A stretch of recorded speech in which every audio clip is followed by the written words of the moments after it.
Holly, as we look at the events that occurred last week and the death and the horrible murder of Charlie Kirk, a lot of people are asking who's to blame. And of course, Spencer Cox came out and said something that I think some people sort of disagreed with, which was to the effect that, and I don't know that I could quote him exactly, that there's only one person to blame for this.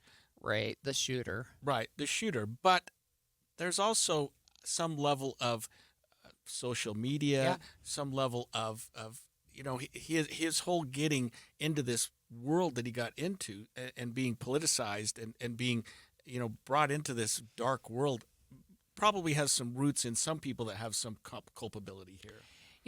It's an interesting discussion, and we're going to continue to have this discussion. We'll talk about First Amendment rights a little bit later in the show, but just overall, right, I think words have an impact. I think it's important to realize that words matter.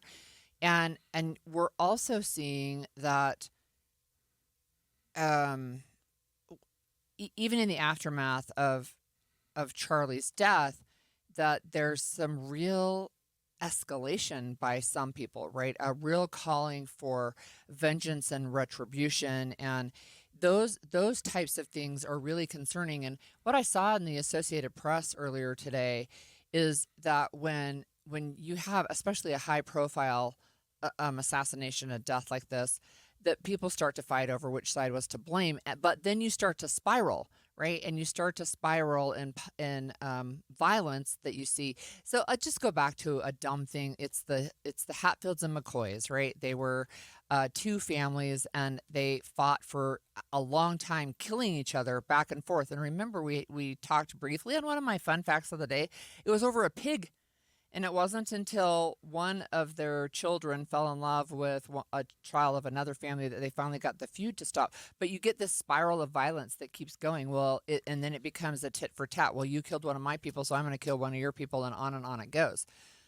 Yeah, and Governor Cox last week at a press conference talked about this, that social media is a cancer in our society right now.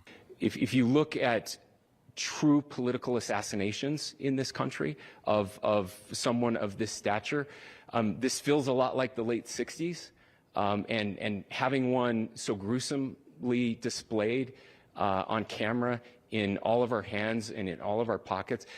We are not wired as human beings biologically, historically. We have not evolved in a way that we are capable of processing those types of violent imagery. And by the way, we've seen another one with a gruesome stabbing very recently that went viral. This is not good for us. It is not good to consume. Social media is a cancer on our society right now. And I would encourage people to log off, turn off, touch grass, hug a family member, go out and do good in your community. Yeah, he's not wrong, right? These types of, it's not just social media. It's also video games. And it's not just video games. It's also this idea that we have become more and more polarized, more and more set in our corners. And, I heard something from John Curtis over the weekend, or at least heard about it, that he said we need to stop talking about these things in terms of extremism on the left and extremism on the right, and just talk about extremes. Most people who are social media users are not violent.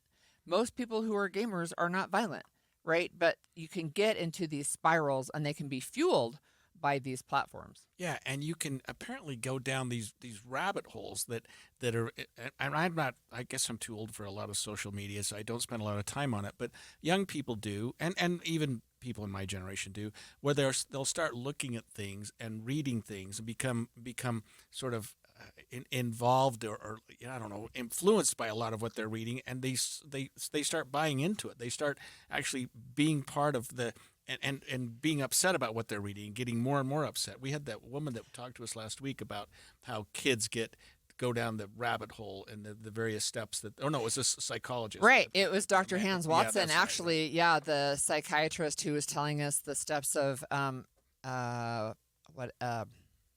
radicalization. Yeah. And one of the things that stood out to me is they start to believe that everyone is out to get them. And how do you interrupt that? Because if you're telling them not everybody's out to get you, they know you're lying because everybody's out to get them. And they think you're out to get them. Yeah, So right. that's a real problem. Yeah. And I hope that there's, Governor Cox just did an outstanding job on Friday talking about, hey, let's not blame the right or the left. But that was a great message. It hasn't necessarily been followed in the media, or it hasn't been followed by the right and the left. I mean, the left is blaming sort of these right radicalization organizations. The right is saying, well, here clearly this was a leftist, idea, Yeah. and so there's no. I mean, who knows what this kid was looking at and what he was seeing? We'll learn more about it. But even if it was right propaganda or left propaganda, Well, I don't know that it matters. And we'll talk about this too a little bit later in our show, but in the 1960s, again, they didn't have social media and they didn't have video games, and we still saw political assassinations. But one of the things that's interesting to me that I'm seeing in this Associated Press article about this spiral of violence is that about 40% of people who commit acts of political violence have a diagnosable mental illness. What that means is 60% do not. They're not mentally ill. Right. That means they're more influenced in this radicalization that you talked about is something that they just became susceptible to. And I've seen it in a lot of contexts with people going on social media where they just become almost obsessed with what they're looking at and getting involved. And the algorithms, right? And this is another article from the Deseret News. This is a political science professor who used to be at BYU. She's now down in Texas, Valerie Hudson. She said it's time for a national conversation about algorithms because we know social media feeds you stuff that makes you mad. We know that. They will prioritize that over stuff that you click on that you like. If you do the angry emoji face, they will feed you more of that at a higher rate and a higher level because you get more clicks. And then you start to narrow who you interact with on social media. And then you really do think the whole world thinks like you. And of course, the counter to that is always the First Amendment. That is to say, well, what do we regulate that? Isn't it just speech, what social media is doing? But and our legislature is doing what they can to sort of protect our young people from a lot of what they're seeing and what they're being involved in or what they're being exposed to, I should say, on social media. But we're going to have a very hard discussion in this country about, and there's even some legislation right now that protects social media from civil liability if this type of conduct occurs. Right, and that might be revisited. Right. There's going to be a conversation about First Amendment rights. We're going to talk about that a little bit later. People who've lost their jobs over the weekend because of things they posted about this case.